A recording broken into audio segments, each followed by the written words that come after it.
எவ்வளோ சகிச்சுட்டு போகிறோங்க. அதுலேயும் குடும்பத்தில் சண்டைன்னு வந்தது பார்த்தீங்களா, ஆம்பளைங்க பார்த்தீங்களா சண்டை போட தெரியாது, அவனுக்கு பேசவே தெரியும்.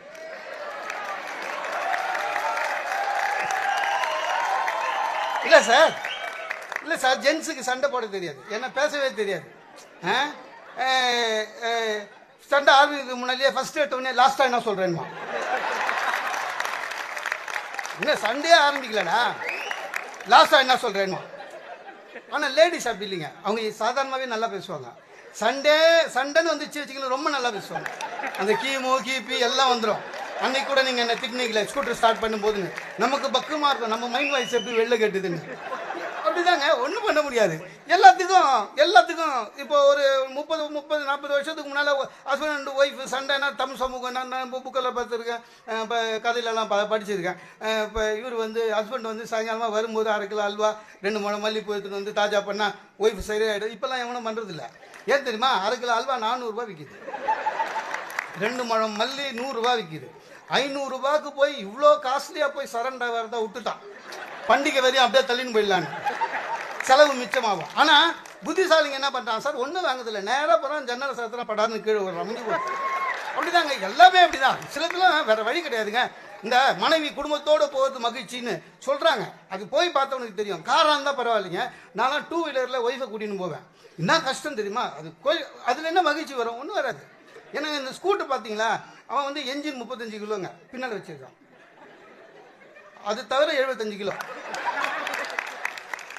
இப்போ நான் மொத்தமே 40 கிலோ தான். முன்னால வெறும் தகுடு. ஸ்கூட்டரில் ஸ்டார்ட் பண்ணி எங்கே நாடிக்கோன்னு போயின்னு போவோம். நம்மள மனுஷன் தாங்க, போயினே இருப்போம். எதிர் சைடில் அப்போ தான் ஒரு 40 வயசில் அழகாக ஒரு லேடி போவாங்க. நம்ம டக்குன்னு பிரேக்கை பிடிச்சி நமக்கு பொண்ணு பார்க்கும்போது இதெல்லாம் எங்கே இருந்தது நினைப்போம். ஒரு நினைப்பு தானே. அப்படியே போயின்னு இருக்கும்போது டக்குன்னு பின்னால் ஒய்ஃபு இங்கே பாருங்களேன், இந்த கடையில் போட்டிருக்காங்க 1 எடுத்தா 1 ஃப்ரீ, 1 எடுத்தா 1 ஃப்ரீ. நான் சொன்னேன், இது உங்கள் அப்பா சொல்லியிருந்தா பரவாயில்ல, துணி கடைக்கார அண்ணாச்சி சொன்னி என்ன பிரயோஜனம். அப்படிதாலும் 1 எடுத்தாலும் காசு கொடுக்கணும்ல. ஒன்று சார் மரியாதை கிடையாதுங்க. ஆண்கள் நம்ம தெளிவாக இருக்கும், நமக்கு இவ்வளோதான் மரியாதைனா அவ்வளோதான் மரியாதை, ஒன்றும் பண்ண முடியாது. சார் டாக்டர் வாக்கிங் போக சொல்கிறாருங்க. வீட்டில் அவங்கக்கிட்ட சொன்னேன், ஆஃப்டர் 40 யாராக இருந்தாலும் வாக்கிங் போகிறது பெஸ்ட்டு டாக்டர் சொன்னார். நான் என் ஒய்ஃப் கிட்ட சொல்கிறேன், 40க்கு மேலே வாக்கிங் பண்ணுமா, நீயும் வாயாண்ணா. என் நல்ல மனசுக்கு ஒன்றும் வராதுண்ணா. அப்போ வாக்கிங் போகிறவனுங்களாம் கெட்ட மனசா சார். போயிட்டேன். அப்புறம் தான் தெரிஞ்சுது, மெரினாவுக்கு போகிற நிறைய ஜென்ஸு சார் நாயை பிடிச்சின்னு வரான் வாக்கிங்க்கு. ஒருத்தர்கிட்ட கேட்டேன், என்ன சார் நாய் எடுத்துன்னு வரீங்க, இது சௌகரியம் சார், கூட பேசாது, வழியில் சண்டை போடாது, நமக்கே மூச்சு வாங்குச்சுன்னா கூட நீ சிகரெட் நிறைய பிடிக்கிற அதனால தான் மூச்சு, அதெல்லாம் சொல்லாது சார். அது இல்லாமல் இன்னைக்கு இவ்வளோ வரையும் வாக்கிங் போனால் போதும்னு நம்ம முடிவு பண்ணால் அதுவும் சரின்னு சொல்லிடான் சார். நான் கரெக்ட் நல்லா இருக்கு நினச்சி நாளிலேருந்து நானும் கூட்டு வரேன் சார்ட்டு வந்தேன். வீட்டுக்கு வரேன், என் ஒய்ஃபு சோஃபாவில் போய் அப்படி கண்ணு மூட்டினுக்கிறேன். பயந்துட்டேன், திருப்பி தூங்குறியானே. இல்லை தியானம்னா. அப்போ தான் உண்மையிலே பயம் வந்தது சார். எப்போவுமே தியானம் இருந்ததுன்னா அமைதி வரும். தமிழ்நாட்டில் எப்போவாது தியானம் ஆரம்பித்து தான் பிரச்சனை ஆரம்பிக்குது. சரியா, என்ன பண்ணுறதுன்னே தெரியல. எனக்கு என்னன்னா, இவ உண்மையிலேயே தியானம் பண்ணுறாளா இல்லை சாயங்காலம் போட போகிற சண்டைக்கு பாயிண்ட் சேர்க்குறாளா, ஒன்றும் புரியல. எதுவாக இருந்தாலும் சரி, மரியாதை என்பது நமக்கு கிடைக்கலன்னா விட்டுடணும் சார். டாக்டர் எங்க சொல்கிறாரு, 2 நாள் தங்கிட்டு போங்க, சுகர் குறைக்கணும்னு.